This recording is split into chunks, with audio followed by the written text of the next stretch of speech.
नमस्कार साथियों। आज का हमारा जो विषय है तो विषय है मन के हारे हार है और मन के जीते जीत। मन के हारे हार है और मन के जीते जीत। और इसमें एक चीज़ और हम जोड़ेंगे कि धूल चेहरे पे थी मेरे, बस आईने में देखते रहे और अपनी भूल को ना देखते हुए आईने को साफ करते रहे, आईने को साफ करते रहे। साथियों, इस विषय में इसके साथ में हमारी जो आज का विषय है तो कांग्रेस इंग्लैंड के बारे में है, कांग्रेस ई। और आज की डेट में अगर इतिहास उठा के हम देखें, आप सब हम इतिहास पढ़ते हैं, तो उन्हीं देशों में गृह युद्ध या कि अनशन आंदोलन होते हैं जिन देशों में कभी इससे पहले कांग्रेस ई यानी कि इंग्लैंड का शासन हुआ था।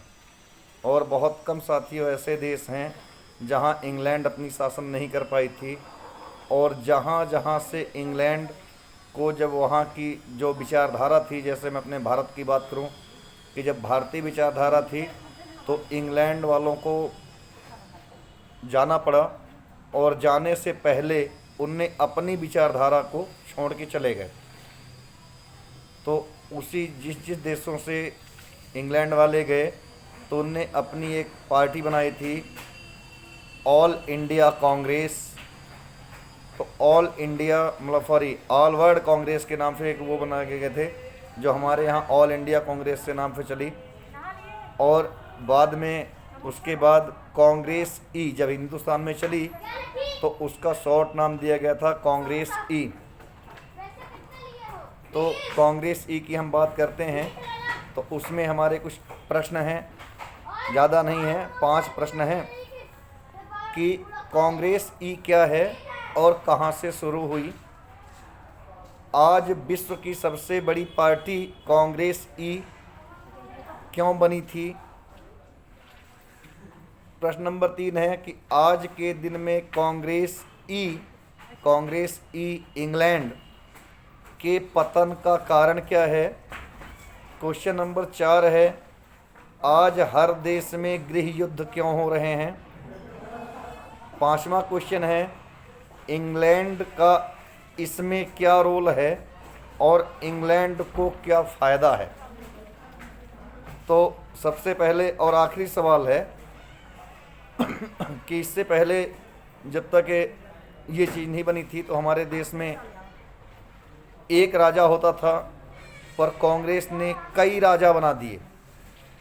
दिखावा तो उनने किया था कि हम राजतंत्र को ख़त्म करके प्रजातंत्र लाना चाहते हैं, पर एक अधूरा प्रजातंत्र लेके आए जिसके लिए हमारे बहुत सारे जो भारतीय विचारधारा के नेता थे, जो आज़ादी नहीं, स्वराज्य नहीं, पूर्ण स्वराज्य चाहते थे, पर पूर्ण स्वराज्य उनको नहीं दिए, सिर्फ स्वराज्य दिए। आज़ादी राजाओं से तो गद्दियाँ छीनी।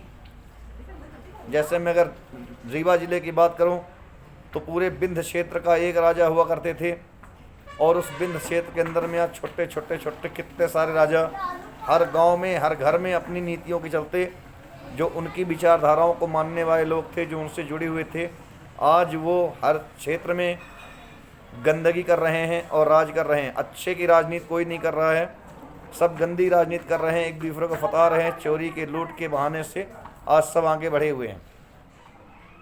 तो उसी में बात करेंगे। आखिरी सवाल, जैसा मैं बताया कि आज भारत के राजाओं, आखिरी सवाल है कि भारत के राजाओं का राज्य कांग्रेस ने क्यों ख़त्म किए और जनता को गुमराह क्यों किया। इसमें कांग्रेस का क्या फ़ायदा है और अब क्या नुकसान हो रहा है जिससे वो बौखलाई हुई है। पता लगाइए कि राहुल गांधी किस देश में हैं। इटली तो गए थे, पर इटली से कहाँ पहुँचे, ये हमारे मीडिया वाले, हमारे जो खुफिया तंत्र है वो बहुत जल्दी पता लगा लेगी। मैं गारंटी के साथ ये चीज़ कह सकता हूँ कि वो जहाँ कहीं भी हैं, पर हैं किसी न किसी इंग्लैंडियन के, क्योंकि उनका माई बाप लगता है कि मेरा माई बाप तो वही है, इंग्लैंड ही है कि कांग्रेस ही है, कांग्रेस इंग्लैंड ही है, तो देश को ये नुकसान पहुंचाने के लिए, देश को जलाने के लिए किस देश में ट्रेनिंग ले रहे हैं, इंग्लैंड के किस कोने में हैं और कहाँ हैं। और मैं 100% कह रहा हूँ कि वो ट्रेनिंग लेने गए हुए हैं सिर्फ देश को खंड खंड करने के लिए, अखंड भारत को खंड खंड करने के लिए। फिर आखिरी, मिस्टर वाड्रा कौन है? इससे पहले क्या करते थे, अगर जहाँ तक मेरी जानकारी है तो 30 लाख की छोटी धनराशि लेके वो आए थे, प्रियंका गांधी से शादी कर लिए। प्रियंका गांधी से शादी भी एक दबाव के बेस में हुआ था। प्रियंका गांधी से शादी करने के बाद वो हिंदुस्तान के दामाद के रूप में उनको दिखा दिया गया और 30 लाख रुपए लेके उनने लगभग हिंदुस्तान की वो सारी मैन जगह खरीद ली, जिसमें जहाँ जहाँ कांग्रेस की सरकार थी तो दिखावे के लिए उनको फ्री में ज़मीन दी, सरकारी पैसे फिर उनको ज़मीन दी और उनके नाम में रजिस्ट्रियाँ करवाती रहीं और अपने पैसे देके, अपने ही प्रदेशों के पैसे देके उसी से वापस लेते थे। और इसीलिए हमारे देश को इतने सारे घाटा हुए, इतने सारे नुकसान हुए, जिसकी भरपाई जो आज की हमारी जो भारतीय विचारधारा है, जो भारतीय विचारधारा से बनी हुई सरकार है, उसमें उसको फिर से रिकैश कर रही है, उसको फिर से ले रही है, काले धन को निकाल रही है, बहुत सारा काला धन वो ला रही है। और जो देशों को लगता है, जो हमारे देश के जो लोगों को लगता है कि काला धन कहाँ जा रहा है, तो साथियों काला धन कहीं और नहीं जा रहा है। हमारे जो बॉर्डर्स में सड़कें बन रही हैं, हमारे जो जवान भाइयों को इतनी सारी साधन सुविधाएं मुहैया करवाई जा रही हैं, हमारे जो आज गांव-गांव गली गली जो हमारी रोड्स बन रही हैं, अच्छी रोड बन रही हैं। एक साथ में ही पहले का शेड्यूल बड़ा गंदा था, पहले मिट्टी पड़ती थी, फिर उसमें मुरुम पड़ती थी, फिर जाके कभी कभी गिट्टी पड़ी रहती थी, गिट्टी डाल के छोड़ देते थे। PWD फलाना पता नहीं कितने कितने डिपार्टमेंट बना रखे थे। और उस रोड में उस टाइम गाड़ी घोड़ा बहुत कम होते थे, साइकिल होती थी, लोग पैदल नहीं चल पाते थे, बच्चे गिर जाते थे, उनकी चोटें लग जाती थीं। तो आज की डेट में अटल बिहारी वाजपेयी जी ने एक ऐसी योजना बना दी जो आज विश्व की सबसे बड़ी योजना है, ग्राम सड़क योजना। और ग्राम सड़क योजना के अंतर्गत एक गांव को दूसरे गांव से सीधे, वो मिट्टी ढर्रे वाली बात नहीं कि बरसात में जाओ तो इतने कीचड़ लग जाए, गर्मी में रहे तो धूल धूल उड़ती रहे। जैसे मेरा पैर टूटा, ऐसे बहुतों के पैर टूटे थे, रोड में गिर जाने के बाद थोड़ा भी गिरते थे, पैर गिट्टी गड़ गई, इधर उधर फ्रैक्चर हुए, टूट गए।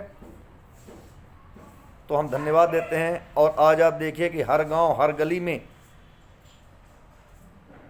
अटल बिहारी वाजपेयी जी की देन की वजह से ग्राम सड़क योजना या प्रधानमंत्री सड़क योजना का जो उन्होंने नाम दिया था, आप कुछ भी कह सकते हो, उसकी वजह से आज कितने गांव में, हर गांव में लगभग, कितने नहीं, हर गांव में लगभग पक्की सड़कें जा गई, साधन अवेलेबल हो गए। पहले 8-8, 10-10 किलोमीटर दूर से गाड़ियां घोड़ा मिलते थे, हमें कहीं आना जाना होता था। और ख़ास तौर हर गांव की ये कहानी थी।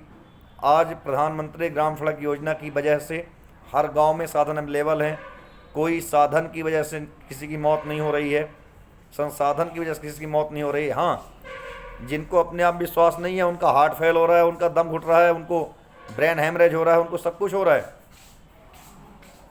जिनको अपने आप पे विश्वास नहीं, अगर मैं बताऊं कि मैं, अगर मेरे ऊपर विश्वास ना होता तो मेरा भी इतना तगड़ा एक्सीडेंट हुआ था। वहाँ पे जब मेरा एक्सीडेंट हुआ तो मेरे पानी की वजह से मेरी BP लो हो रही थी, क्योंकि मैं थोड़ी देर के लिए डर गया था।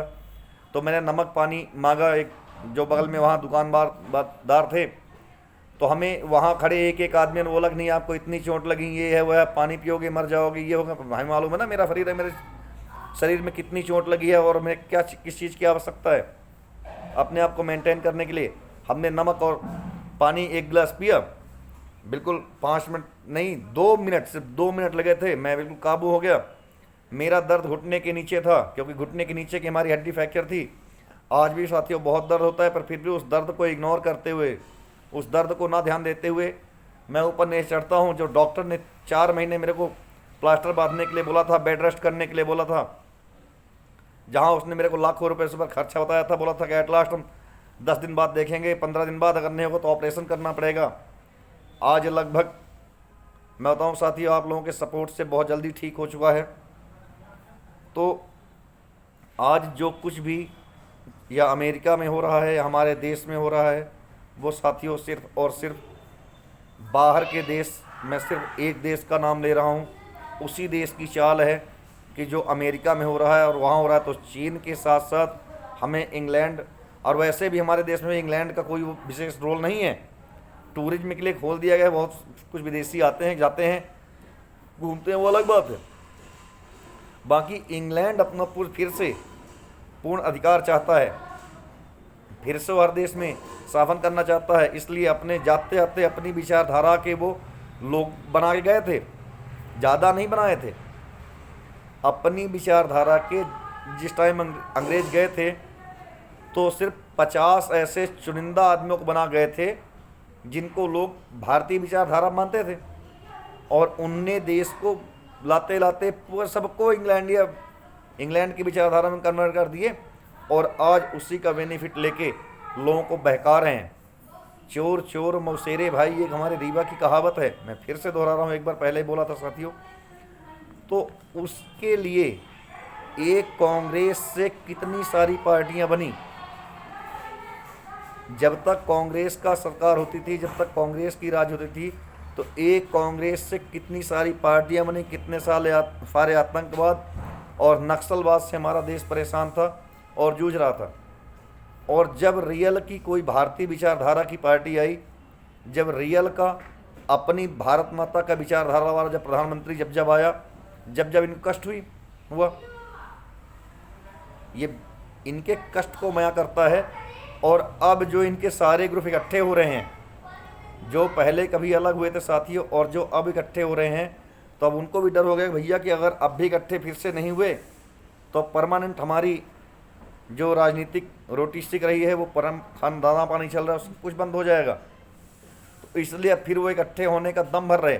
पर मैं गारंटी दे सकता हूँ कि पूरे देश के कांग्रेस इंग्लैंड के समर्थक भी अगर इकट्ठे हो जाएंगे, ऑल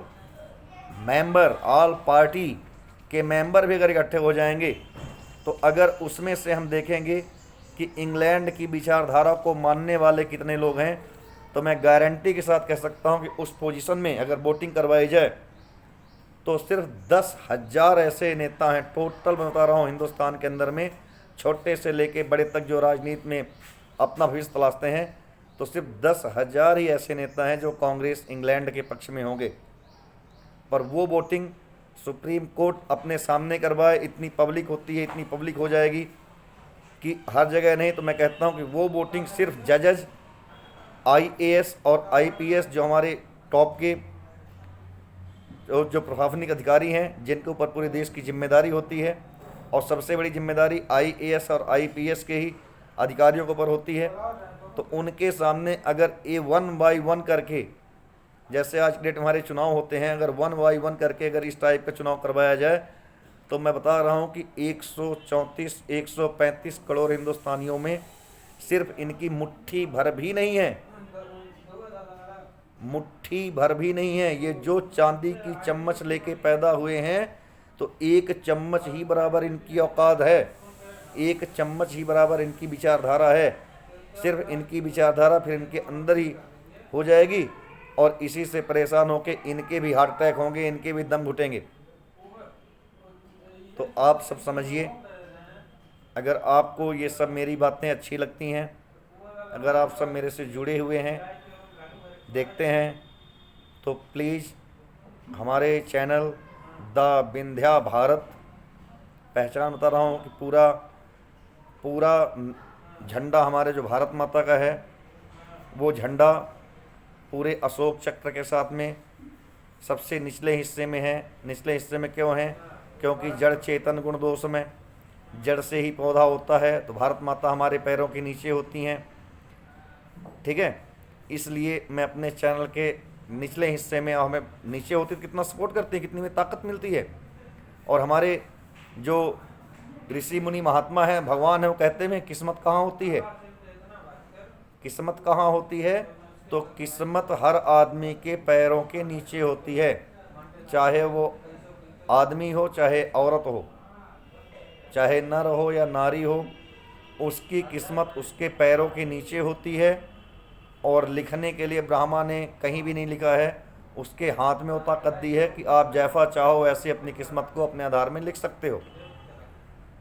और विष्णु पुराण में इसको कैसे समझाया गया है, आप सब सीरियल में देखे होंगे, फिर से रिवेट करके देखिएगा उसको रिवर्स मार के, कि विष्णु पुराण के अनुसार अगर हम बात करें तो जब समुद्र का मंथन हुआ था, छोटी सी कहानी है, तो उस कहानी में सबसे पहले क्या निकला, कालकूट जहर निकला। जब उस जहर की वजह से त्राही त्राही होने लगी, जब पब्लिक मरने लगी, तो भोलेनाथ के पास में गए और भोलेनाथ से जब पूछे तो सबसे पहले उस जहर का नाम क्या दिया गया कि वो जहर कैसे, भाई जब श्री हरि विष्णु जी ब्रह्मा जी स्वयं पूछे कि आखिर समुद्र में ये जहर आया कहाँ से, तो शंकर भगवान ने एक ही चीज़ दिया था कि ये देवता दानव और मनुष्यों का से बनाया हुआ जल जहर है। ऐसे बहुत सारे जहर हर जगह है, मंथन करने की आवश्यकता है।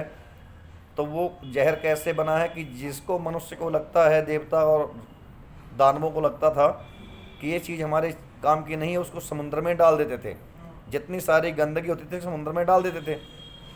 तो जब मंथन हुआ तो गंदगी तो निकलेगी ना, वो फेन के माध्यम निकला, वो कालकूट जहर निकला और इतना तगड़ा जहर निकला कि वो चालू हो गया, दुनिया को जलाना चालू कर दिया, अपने आगो उसमें लेना चालू कर दिया।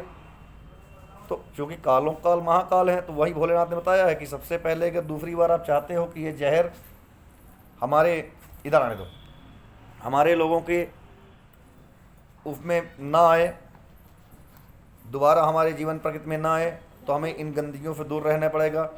जिसके लिए हमारे देश के यशस्वी पीएम साहब ने स्वच्छ भारत अभियान चलाया है और माता गंगा की सफाई कर रही हैं।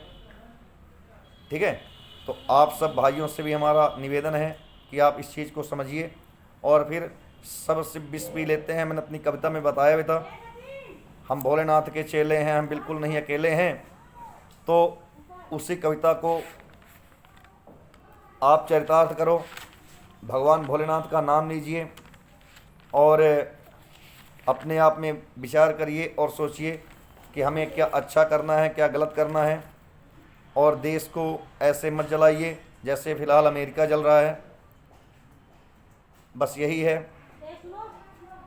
यही आपसे अपील है, यही हमारा निवेदन है। बहुत बहुत धन्यवाद, नमस्कार, जय हिंद, जय भारत।